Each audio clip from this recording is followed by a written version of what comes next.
खुलुमबाय दिनै 12 जुन 2024 बुधबार उत्तर प्रदेशनि मीरठआव सासे कन्स्टेबलनि 6 बोसोर बैसोनि फिसाज्लाखौ धनपुर गामियाव बुथारनानै दोननाय थासारियाव बोखांनो हादों। रिपर्टनि बायदिब्ला कन्स्टेबल गपाल यादवनि फिसाज्ला पुनितआ न'नि बायजोआव गेलेगासिनो दंमोन।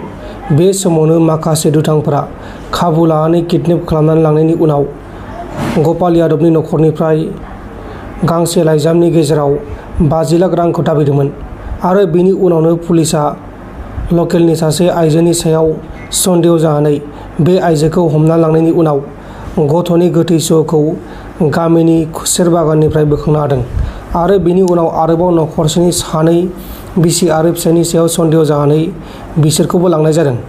दा बे जाथायनि सायाव नायबिजिरनाया सोलिगासिनो दं। गुवाहाटीआव सासे सुबुङा गोबां मानसिफोरनिफ्राय गुवाहाटी अइल रिफाइनारियाव साख्रि होगोन बुंनानै रां जाख्ल'नानै थगायनायनि जाहोनाव पुलिसजों हमजादों। हमजानाय दायनिगिरिनि मुङा जाबाय दिपज्योति दास आरो बिनि सायाव 3.5 लाख रां जाजानाय बिक्रम बरा मुंनि सासे सुबुङा एफआइआर होखांनायनि उनाव दायनिगिरिया मिर्जानिफ्राय पुलिसजों हमजादों।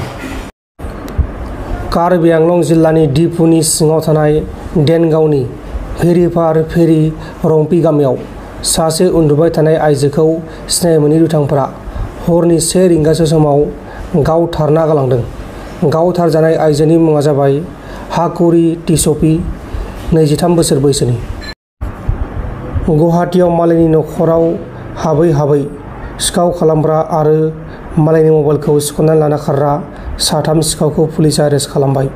हमजानायफोरनि मुङा जाबाय सुरजित चौधुरी, सन्जीब बर' आरो मोहम्मद रिजाजुल हक। उत्तर प्रदेशनि आमरहायाव 4 इउटुबारफोरा गारिजों दावबायलांबाय थानाय समाव बिसोरनि गारिया गुबुन गंसे गारिजों मोगा-मोगि खर'जों खर' जाब्रबथाय जानायाव 4 इउटुबारआ जिउ गोमादों। 4 इउटुबारफोरा बार्थडे पार्टी खालामनानै थांफिनबाय थानाय समाव बे जाथाया जादों। थैनायफोरनि मुङा जाबाय लाकी, सलमान, शाहनाज आरो शाहरुख।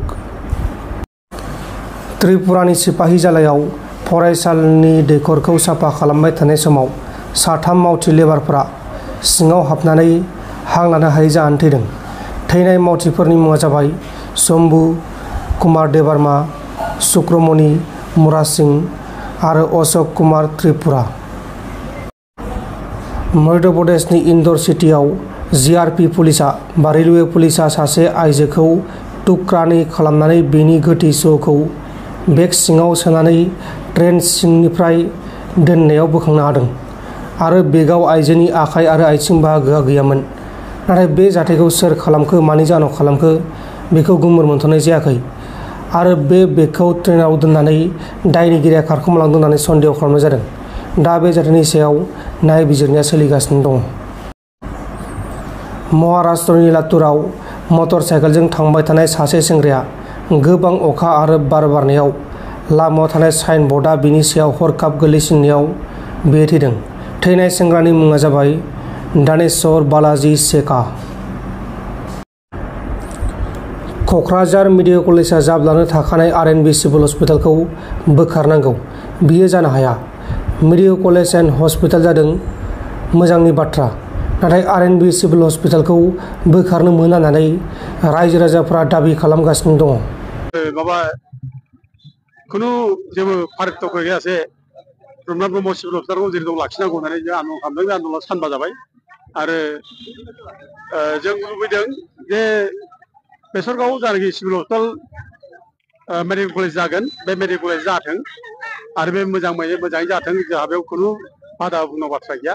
खिन्थु बेसरगावआव नोङो मेडिकेल कलेज जानाय लोगो लोगो बे थाखानाय रुपनाथ ब्रह्म सिभिल हस्पिटाला जे उथायनांगौ, जों बेखौ खुनुदिन लुबैया। आरो ओरैनोब्लाबो जेब्लानाखि बेसरगाव सिभिल हस्पिटाल लुफुंनाय जागोन होननानै जेब्ला फोसावनाय जादोंमोन, बे समावथ' खुनुदिन बे रुपनाथ ब्रह्म सिभिल हस्पिटालखौ लुफायनाय जागोन होननाथ' बुंनाय जायाखैमोन। जे सिभिल हस्पिटाला जागोन खिन्थु रुपनाथ ब्रह्म सिभिल हस्पिटाल थागोन, बाथ्रा बेसोमोन। दा दिनै जोंनो गोदाननिफ्राय गोदान जोङो मोजां सफिस्टिकेटेड इकुइपमेन्ट गोनां हस्पिटाल जोंनो नांगौ। मेडिकेल कलेजआ साफिसियेन्ट नङा। जोंनो क'क्राझारा मोनसे सेन्टार बे बिखा बे जोंनि बर'फोरनि ट्राइबेलफोरनि आरो लोगोसे बे साराउन्डिं थानाय इसिबां माने जाथि गसिफोर दं गोरिब गुन्द्रा जाम्बा जाम्बि जाथि गसि दं बिसोरनि थाखाय नैबे क'क्राझारनि जायनाखि रुराल बर' सिभिल हस्पिटाल बे मेडिकेल सेन्टारमोन बे ट्रिटमेन्ट खालामनो थाखाय बेखायनो बेखौ लाखिनांगौआ जोंनि थाखाय बयनि थाखाय खोब गोनांथार आरो बे सिभिल हस्पिटाला जोंहा हिस्ट'रिक मोनसे माबा दङ जारिमिनारि मोनसे सोमोन्दो दङ हिस्ट्रिक मोनसे सोमोन्दो दङ जे बे जाहैबाय हिस्ट्रिकेल सोमोन्दोआ जाहैबाय रुपनाथ ब्रह्मआ सासे बर'नि समाज सिबियारि रुपनाथ ब्रह्मआ बर'फोरनि थाखाय गोबां खामानि मावलांदों बर'फोरखौ बुंनो थाङोब्ला बिसोरनो मेगन नुहुरदों बर'फोरनि अधिकारखौ बिसोरनो बुंजेनदों ट्राइबेलफोरनि बाथ्रा बुंनाया बिसोरनो बुंदों जोंनि रिजार्भेसन बाथ्रा बुंनाया बिसोरनो बुंदों जेब्ला बर'फोरखौ सै लै खालामदोंमोन हारसाफ्रा थाजाबोआखै जाजाबोआखै मुगैदों जेराव साया नांब्ला सुवा जायोना बर'खौ मुगैदों बे समाव रुपनाथ ब्रह्मआ सेपारेट ट्राइबेल हस्पिटाल नांगौ होननानै बिनानै आलादा भाबै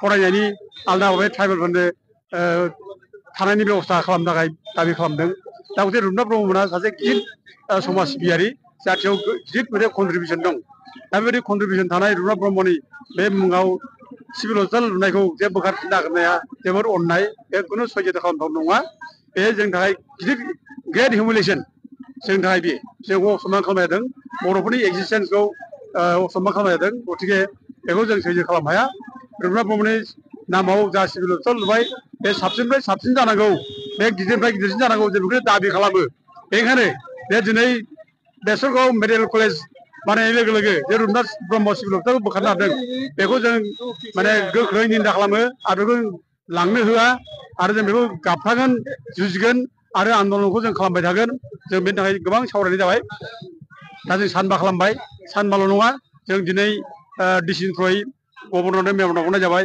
आरो कपि होबाय चिफ मिनिस्टार आसामनो ओमफ्राय बिएसनि सिएमनो होनाय जाबाय दा आरोबाव जों सेपारेटलि चिफ मिनिस्टारनोबो मेम'रेन्डाम हरनाय जागोन आरो फैगौ 17, 18, 19आव जोङो बिटिसिनि सेक्रेटारियेट मोखाङाव बिदिनो गाजा गोमजा दोले बोले हाजार मानसिखौ लानानै जों धरना होगोन बे बिटिसि सेक्रेटारियेट मोखाङाव धरना होनायनि खारना जाबाय 17, 18, 19आव बिटिसिनि मोनसे जथुम्मा जागोन बेयाव बिटिसिनि मिटिं जागोन दा बेखायनो बे मिटिं जानाय समावनो जोङो जोंनि समयसाखौ जोङो आवाज दिखांनो थाखाय बिटिसि सेक्रेटारि मोखाङाव 17, 18, 19 थारिखआव जोङो धरनानि हाबाफारि लानाय जादों जों बयबो बे हाबाफारियाव बाहागो लानो थाखाय खावलायदों दा नैबे आबौमोनाबो एथ' बैसो बुरि जाबाय रुपनाथ ब्रह्मजों खामानि मावबोनाय गोदो बिसोरनो न'मोनबा दा बिथांमोन बेबायदि मानसियानो दिनैसिम ओंखारनानै जोंजों हस्पिटालखौ नांगौ ना बुंदों